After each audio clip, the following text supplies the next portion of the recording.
Buen día, compañeros de la carrera de Derecho. En esta videocápsula se expondrá el tema de la corrupción, la normatividad y una explicación a grosso modo sobre algunos ejemplos de hechos de corrupción.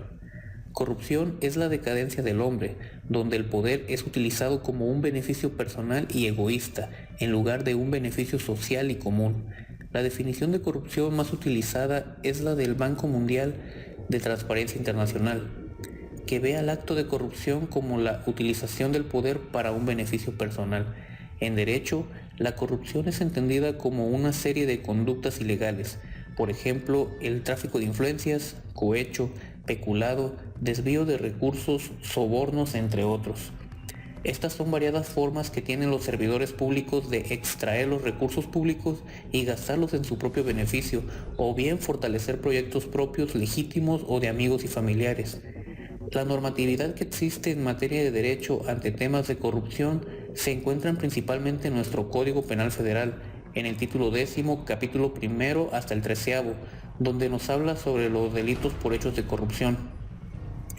En el Código Penal Federal, a partir del título 10, capítulo 1, delitos por hechos de corrupción, habla sobre las sanciones que se impondrán. En el capítulo 2, ejercicio ilícito de servicio público, las acciones que son delitos. Capítulo 3 habla sobre el abuso de autoridad. Capítulo 4, coalición de servidores públicos. Capítulo 5, uso ilícito de atribuciones y facultades. Por ejemplo, en ese del pago indebido de remuneraciones de los servidores públicos. En capítulo 6, la concusión. Capítulo 7, intimidación. Capítulo 8, abuso de funciones. Capítulo 9, tráfico de influencias, cohecho, peculado y el enriquecimiento ilícito. Antes de dar la primera nota, me gustaría explicar algunos delitos de corrupción que vienen en esta, los cuales son la coalición. Capítulo 4, coalición de servidores públicos. Artículo 216. Cometen el delito de coalición de servidores públicos los que teniendo tal carácter se coaliguen para tomar medidas contrarias a una ley, reglamento u otras disposiciones de carácter general, impedir su ejecución o para hacer dimisión de sus puestos con el fin de impedir o suspender la administración pública en cualquiera de sus ramas. No cometen este delito los trabajadores que se coaliguen en ejercicio de sus derechos constitucionales o que hagan uso del derecho de huelga. Al que cometa el delito de coalición de servidores públicos se le impondrá de 2 a 7 años de prisión y multa de 30 a 300 veces el valor diario de la unidad de medida y actualización en el momento de la comisión del delito. Capítulo 3. Abuso de autoridad. Artículo 215. Cometen el delito de abuso de autoridad los servidores públicos que incurran en alguna de las conductas siguientes, en la fracción octava, cuando haga que se le entreguen fondos, valores u otra cosa que no se le haya confiado a él, y se los apropie o disponga de ellos indebidamente. Capítulo 10. Cohecho. Artículo 222. Cometen el delito de cohecho. En la fracción primera nos dice: el servidor público que por sí o por interpósita persona solicite o reciba ilícitamente para sí o para otro dinero o cualquier beneficio, o acepte una promesa para hacer o dejar de realizar un acto propio de sus funciones inherentes a su empleo, cargo o comisión. El 7 de noviembre del 2019, la Secretaría de Finanzas levantó un acta penal en contra de 4 funcionarios públicos que trabajaban en la Secretaría de Finanzas, en el Centro de Servicios Administrativos, donde desempeñaban sus funciones en el área de trámites vehiculares, por presunta participación en delitos de coalición, abuso de autoridad y cohecho, en resumen, actos de corrupción. El 13 de noviembre, la Fiscalía Especializada en Combate a la Corrupción acudió hacia el Centro de Servicios Administrativos de Naucalpan y realizó la detención en flagrancia de las servidoras públicas mencionadas. Estamos hablando que en el momento que estaban llevando estos supuestos actos de corrupción fueron detenidas, dando fe la Contraloría del Gobierno del Estado de México. Además de estas 4 servidoras públicas, las cuales su identidad no ha sido revelada, también la Contraloría sigue un proceso administrativo para poder separarlas del cargo aun y cuando sean trasladadas a un penal y bien quedar en libertad. La Contraloría se está encargando de los trámites para desincorporarlas de las filas del Gobierno del Estado de México. recordando que la mayoría de servidores públicos son personas de confianza y que perder la confianza en la institución es el peor acto que un servidor público puede hacer. Cabe mencionar que toda esta detención se desencadenó después de que las personas presentaran quejas ciudadanas en estos centros administrativos y además se comunicaran con la Contraloría. El gobierno del Estado de México invita a que todos los trámites vehiculares los hagan directamente presencial en ventanilla y eviten a toda costa caer en estos llamados coyotes. Y bueno, antes de continuar a la siguiente nota, explicaré el enriquecimiento ilícito del Código Penal Federal en su título 10º, capítulo 13º. Enriquecimiento ilícito. El artículo 224 nos dice que se sancionará a que con motivo de su empleo, cargo o comisión en el servicio público haya incurrido en el enriquecimiento ilícito. Existe enriquecimiento ilícito cuando el servidor público no pudiera acreditar el legítimo aumento de su patrimonio o la legítima procedencia de los bienes a su nombre o de aquellos respecto a los cuales se conduzca como dueño.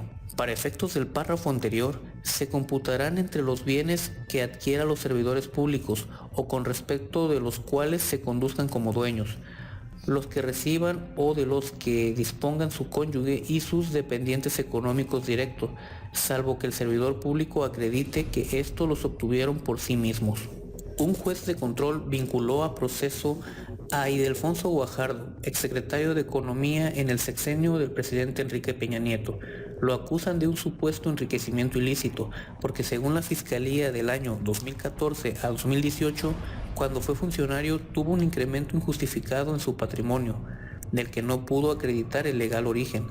La Fiscalía de la República reclama un depósito de $200,000 que recibió el exsecretario como herencia a la muerte de su madre y la adquisición de un cuadro de $20,000, una obra que adquirió en 2010 pero la declaró en 2015. Eso es de lo que se le investiga.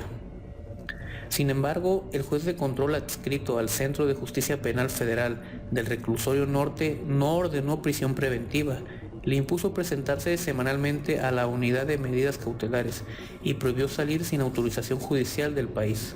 Bueno, por eso es mejor declarar en tiempo y forma ante Hacienda el patrimonio. Ya por último, la Secretaría de Función Pública suspendió temporalmente de su empleo a un servidor público que fungía como asesor de la Jefatura de Servicios Administrativos en la Delegación Distrito Federal Norte del Instituto Mexicano del Seguro Social. La suspensión ocurrió horas después de que el asesor fue aprehendido en flagrancia por elementos de la Policía Federal Ministerial en un operativo de usuario simulado, encabezado por la Secretaría de la Función Pública.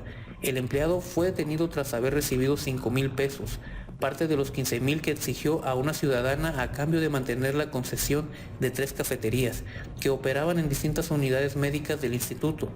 La propietaria de estas cafeterías, con todos sus documentos en regla e inconforme con las exigencias, denunció al asesor de la Jefatura de Servicios Administrativos ante la Secretaría de la Función Pública. La denuncia culminó con la detención del servidor público en su propia oficina y posteriormente fue trasladado a las instalaciones de la Procuraduría General de la República, donde se integrará una averiguación previa en su contra por el delito de extorsión y cohecho. Además, la Secretaría de la Función Pública someterá a este servidor a un proceso para determinar su grado de responsabilidad y la sanción administrativa que le corresponde. Ya para finalizar esta videocápsula, me gustaría hacer una reflexión acerca de lo que se espera de un profesionista con un buen perfil para el servicio público. Un servidor público debe ser alguien ejemplar, debe ser un modelo de integridad, eficiencia y compromiso con el bien común, con vocación para el servicio. Las acciones que el gobierno actual realiza van encaminadas hacia ese fin.